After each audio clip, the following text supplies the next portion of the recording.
అధ్యక్ష ఒక్క మాట చెప్పదలుచుకున్నా అధ్యక్ష, నువ్వు ఆనాడు వైఎస్ జగన్మోహన్ రెడ్డి గారిని నీ ఇంటికి పిలిచి పంచపక్ష ప్రమాణాలు పెట్టి Rayalaseema lift irrigation per day 3 TMCకి టెండర్లు ఇచ్చి కాంట్రాక్టులు ఇచ్చి కమిషన్లు కొట్టి భుజం తట్టి వెన్ను తట్టి నువ్వు ప్రోత్సహిస్తే నేను చంద్రబాబు నాయుడు గారి మీద కేంద్ర ప్రభుత్వం మీద ఒత్తిడి తెచ్చి రాయలసీమ లిఫ్ట్ ఇరిగేషన్ ఆపిచ్చిన అధ్యక్ష నా చరిత్ర ఇది, నీ నీతి గది. ఇవాళ నేను సూటిగా చెప్పదలుచుకున్న వేదిక మీద నుంచి 2 రాష్ట్రాల మధ్యలో మంచి వాతావరణం ఉండాలని ఇప్పటి వరకు నేను సాధించిన విజయాన్ని కూడా నేను చెప్పుకోలేదు అధ్యక్ష.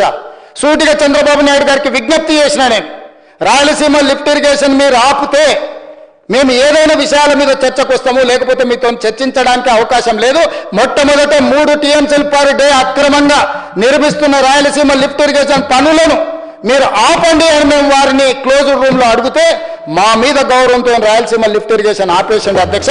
మీరు ఈరోజు నిజ నిర్ధారణ కమిటీని సభ నుంచి పంపించండి. కూనంనేని సాంబశివరావు గారిని, అక్బరుద్దీన్ ఓవైసీ గారిని, బీజేపీ మహేశ్వర్ రెడ్డిని ఎవరిని కమిటీ చేస్తారో, ఇంక్లూడింగ్ బీఆర్ఎస్ మాజీ సాగునీటి పారుదల శాఖ మంత్రులు 2 ఉన్నారు, చంద్రశేఖరరావు, హరీష్ రావు.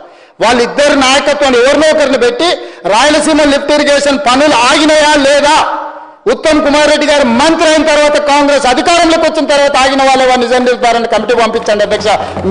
మీరు ఆదేశాలు ఇవ్వండి అధ్యక్ష. ఈ సభ నుంచి మేము అక్కడ రాయలసీమ లిఫ్ట్ను 3 TMCలు పర్ డే దోపిడీని ఆపిచ్చి చర్చల పేరు మీద ఈరోజు పాలమూరు రంగారెడ్డి ఎత్తిపోతలకు అనుకూలంగా నిర్ణయాలు వచ్చి ఉమ్మడి రాష్ట్రంలో మా ప్రాజెక్టులకు మీరు ఎలాంటి అభ్యంతరాలు పెట్టకండి, మా కడుపు కొట్టకండి అని వాళ్ళ మీద ఒత్తిడి తీసుకొచ్చి ఈరోజు ఒక కొలికి పట్టుకొచ్చినాం అధ్యక్ష.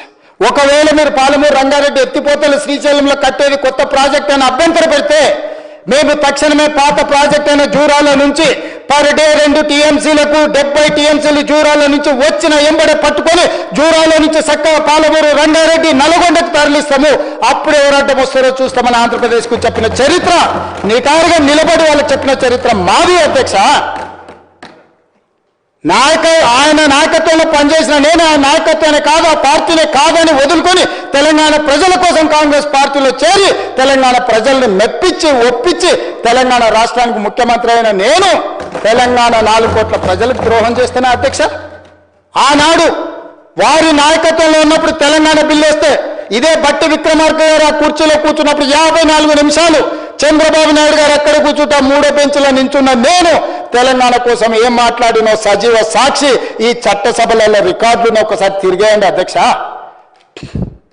మొట్టమొదట నాకు తెలంగాణ నా ప్రాంతం తర్వాత పార్టీ తర్వాత నాయకుడు. నా ప్రాంతం కోసం నేను ఎదిగిన పార్టీని ఏ నాయకత్వం కింద పనిచేసినా వదులుకొని ఈరోజు తెలంగాణలో మళ్ళీ కింది నుంచి ఇక్కడికి వచ్చిన అధ్యక్ష. ఎవరైనా అన్నం తినేవాడు, ఎవరైనా తెలంగాణ చీము రక్తం ఉన్నవాడు తెలంగాణ ప్రజలకు ద్రోహం చేసి ఈ ప్రాంత తాగునీరుని సాగునీరుని ఆంధ్రాకు తాకట్టు పెడతాడా అధ్యక్ష? నాలాకటి వాడు పెడతాడా అధ్యక్ష? 20 ఏళ్ళ నుంచి మీరు అందరూ నన్ను చూస్తున్నారు, మీరైతే 30 ఏళ్ళ నుంచి చూసిండ్రు. విషయం వచ్చినప్పుడు నేను మనుషుల పట్ల మర్యాదగా ఉంటా, వ్యక్తులను గౌరవిస్తా, సమాజంలో మర్యాదగా బ్రతకాలనుకుంటా. కానీ హక్కులకు భంగం కలిగితే ఎవరి మీదైనా తిరగబడతా అధ్యక్ష. ఈరోజు తెలంగాణ నీటి హక్కుల కోసం నిలబడి కొట్లాడి వ్యూహాత్మకంగా ఎత్తుగడలతో తెలంగాణకు నీళ్లు సాధించాలి, ప్రాజెక్టులు పూర్తి చేయాలి, ఈ తెలంగాణ సస్యశ్యామలం చేయాలి. పాలమూరు బిడ్డ నల్లబల్ల అడవుల నుంచి వచ్చి ఆ ప్రాంతానికి రేపు చచ్చిన రోజు ఆ మట్టిలో కలిసే రోజు ఏం సమాధానం చెప్పాలన్న ఆలోచనతోటి ఈరోజు పాలమూరు రంగారెడ్డి ఎత్తిపోతల ప్రాజెక్టును పూర్తి చేయడానికి నేను కంకణం కట్టుకొని బయలుదేరితే తాడు బొంగరం లేని ప్రతి వాడు ఈరోజు ఏదో ఒకటి మాట్లాడతాడు. సభ పెడతానంట బట్టలు ఊడదీస్తారంట. నువ్వు రాలేదు కాదు, నేను వస్తా ఊడదీసి చూతురా. మాట్లాడేటప్పుడు ఒళ్ళు దగ్గర పెట్టుకొని మాట్లాడమని చెప్పుండ్రు అధ్యక్ష. మీరు నాకు మాటలు రాక కాదు, మర్యాద సంస్కారము సభ్యత అడ్డం వచ్చి నేను మాట్లాడట్లేదు అధ్యక్ష. ఇవన్నీ మాట్లాడితే వస్తే లెక్క బరాబర్ చెప్పేటోని అధ్యక్ష. ఈరోజు ఈ వేదిక మీద నుంచి స్పష్టంగా తెలంగాణ ప్రజలు నా చిత్తశుద్ధి పట్ల నమ్మకం విశ్వాసం ఉన్నది. చచ్చిన తెలంగాణ కోసం చేస్తాం, పోరాడిన తెలంగాణ కోసం పోరాడతాం, ఈ మట్టిలోనే కలుస్తాం, ఈ ప్రజల కోసమే పని చేస్తాం. ఇది మా అందరి కమిట్మెంట్ అధ్యక్ష, నా ఒక్కరిది కాదు. వీళ్ళందరికీ నాయకుడిగా మాకు ఏమైనా ఉండొచ్చు, భిన్న అభిప్రాయాలు ఉండొచ్చు మా అందరికీ. తెలంగాణ నీళ్ల విషయంలో, తెలంగాణ నిధుల విషయంలో, తెలంగాణ అభివృద్ధి విషయంలో మాకందరికీ ఏకాభిప్రాయం 100% నిక్కచ్చిగా నికార్సుగా ఈ తెలంగాణ కోసం నిలబడతాం, తలబడతాం తప్ప ఎవరికి తల వంచము. తెలంగాణ ప్రాజెక్టు నీటి హక్కులను కాపాడతాము. ఇవాళ ఉత్తమ్ కుమార్ రెడ్డి గారు ఏదైతే రాసిండ్రో 45 టీఎంసీలు మొదటి విడత, 45 టీఎంసీలు మలి విడత అనుమతులు రావాల్సిందే, లేకపోతే జూరాల నుంచి 70 టీఎంసీలు మేము తరలిస్తాం. ఇవాళ జూరాల నుంచి అక్కడికి మార్చడం వల్ల జూరాల మన ప్రాజెక్ట్, కర్ణాటక నుంచి వచ్చే కృష్ణా జలాలు, భీమా జలాలు మొదట జూరాలనే వస్తాయి. వచ్చినట్టే ఇటే తెచ్చుకుంటే ఎవరు వస్తారో చూస్తా. జగన్మోహన్ రెడ్డి వస్తాడా, చంద్రబాబు నాయుడు గారు వస్తారా, నరేంద్ర మోడీ వస్తాడా ఆపడానికి నేను కూడా చూస్తా అధ్యక్ష. ఇవాళ శ్రీశైలంకు తరలించినందుకే అంతర్రాష్ట్ర ప్రాజెక్ట్ అవడం వల్ల ఈ రోజు వాళ్ళు అభ్యంతరం పెట్టడం వల్ల జూరాలలో మనం పనులు చేసుకోలేని పరిస్థితి వచ్చింది అధ్యక్ష. అనుమతి ఇచ్చిండ్రా, సరే సరే, అనుమతి ఇవ్వకపోతే జూరాల నుంచే నీళ్లు తెచ్చుకుంటాం, ఎవరు వచ్చి అడ్డుకుంటారో నేను చూస్తా అధ్యక్ష. తెలంగాణ పట్ల, తెలంగాణ రైతుల పట్ల మా చిత్తశుద్ధిని ఎవడైనా ప్రశ్నిస్తే ఆయన తోలు తీస్తా అన్నాడు కదా అధ్యక్ష, తోలు తీయడమే కాదు నాలుక కోస్తాం అధ్యక్ష. ఇంకేదైనా మాట్లాడు, ఇంకేదైనా విమర్శించు, మా చిత్తశుద్ధి, మా నిజాయితీ, మా నిబద్ధత అట్లా అడ్డగోలుగా మాట్లాడితే తోలు తీస్తాను వాళ్ళ నాలుక కోస్తా అధ్యక్ష. ఈ పదాలు అన్పార్లమెంటరీ అయితే మీరు రికార్డుల నుంచి తొలగిస్తుండొచ్చు, కానీ ప్రజల మధ్యలో శాశ్వతంగా రిజిస్టర్ చేయడానికి నేను అధికారికంగా ఈ మాట మాట్లాడుతున్నా అధ్యక్ష. నేను ముందే చెప్పాను, 30 ఏళ్లకు మునుపు ఎన్టీ రామారావు గారు ముఖ్యమంత్రి అయిన తర్వాతనే నాగార్ సాగర్లో ఉండే ఏదైతే కృష్ణా జలాల్ని ఆ రోజు ఆంధ్రప్రదేశ్కు ఉపయోగించుకోవాలని ఒక పక్క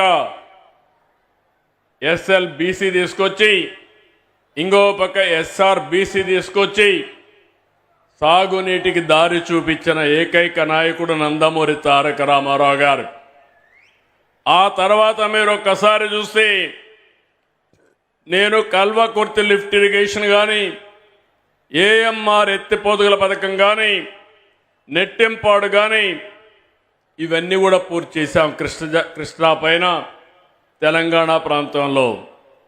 ఇంకో పక్క కృష్ణా డెల్టా మోడర్నైజేషన్ పేరుతో 20 టీఎంసీ నీళ్లు పొదుపు చేసి ఆ నీటిని తెలంగాణకు కేటాయించి భీమా లిఫ్ట్ ఇరిగేషన్ కూడా పూర్తి చేశాం. ఇంకో పక్క మీరు చూస్తే గోదావరి నదిపై గుప్తా, ఆలీసాగర్, ఇంకో పక్క దేవాదులు ఎత్తిపోతు పథకాలు కూడా చేపట్టాం. ఆంధ్ర ప్రాంతంలో చేగల్నాడు, పుష్కర, తాటిపూడి ఇలాంటి లిఫ్ట్ ఇరిగేషన్లు తీసుకొచ్చాం. 2014లో పట్టిసీమ ప్రాజెక్టుతో కృష్ణా డెల్టాకు నీరు తీసుకొచ్చాం.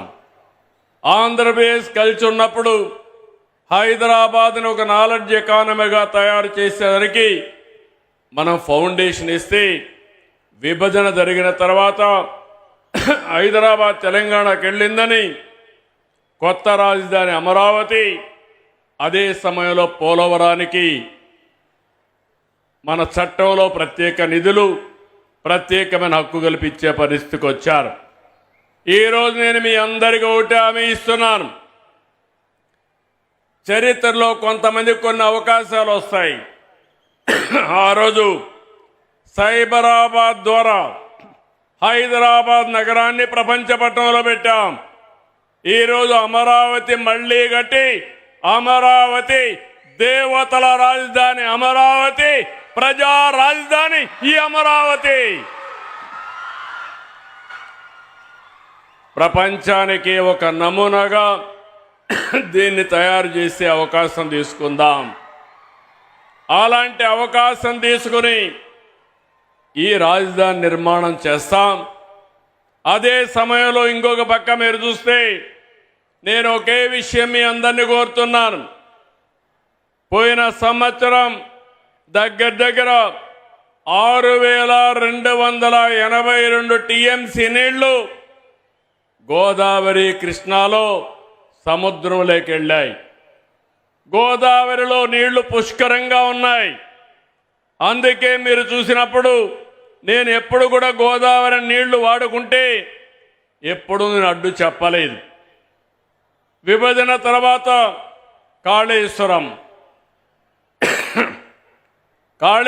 ప్రాజెక్టు కట్టినప్పుడు గోదావరి పైన ఎన్ని ప్రాజెక్టులు కట్టినా పర్వాలేదు, మనకు నీళ్లు వస్తాయనే ఉద్దేశంతో నేను ముందుకెళ్ళాను.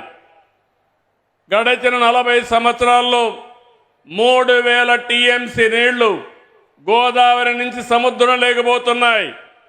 పోలవరం ప్రాజెక్టు పూర్తవుతుంది. కృష్ణా గోదావరి అనుసంధానం జరుగుతుంది. నా జీవితంలో ఒకటే కోరిక, ప్రపంచంలో తక్కువ నీటి వినియోగం చేసే దేశం భారతదేశం. ఎన్నో సంవత్సరాలుగా పోరాడుతున్నా, ఎన్నో సంవత్సరాలుగా ప్రయత్నం చేస్తున్నా, గంగా కావేరి కలవాలి, దేశంలో నీటి సమస్య పూర్తిగా పరిష్కారం కావాలనేది నా అభీష్టమని మరొక్కసారి మీ అందరికీ విజ్ఞప్తి చేస్తున్నాను. అదే సమయంలో ఆంధ్రప్రదేశ్లో ఉండే నదులన్నీ కలపాలి. తెలంగాణలో గోదావరి నీళ్లు కూడా వాడుకోవాల్సిన అవసరం ఉంటే వాడుకోవాలి. తెలుగు రాష్ట్రాల మధ్య విద్వేషాలు కాదు, సమైక్యత అవసరం. ఒకరినొకరు అర్థం చేసుకోవాల్సిన అవసరం ఉంది. అందరం కలిసి ముందుకు పోవాల్సిన అవసరం ఉంది. ఎంతోమంది త్యాగాలు చేశారు. ఇది రాజకీయ వేదిక కాదు కాబట్టి నేను అన్ని విషయాలు మాట్లాడను. ఐక్యత వరకే ఇక్కడ మాట్లాడతాను. మిగిలిన విషయాలన్నీ బయట చెప్తాను. కానీ నా జీవితాశయం ఒకటి, నీటి విషయంలో కానీ సహకారంలో కానీ తెలుగు వారందరూ కలిసి ఉండాలి. ప్రపంచంలో ఎక్కడున్నా మనల్ని గుర్తించేది ఏకైక భాష, అది తెలుగు భాష. ఆ భాష ముందుకు పోవాలంటే, తెలుగు జాతి ప్రపంచంలో నెంబర్ 1 కావాలంటే మనకు కూడా ఐకమత్యం అవసరం అని చెప్పి మరొక్కసారి తెలియజేస్తున్నా.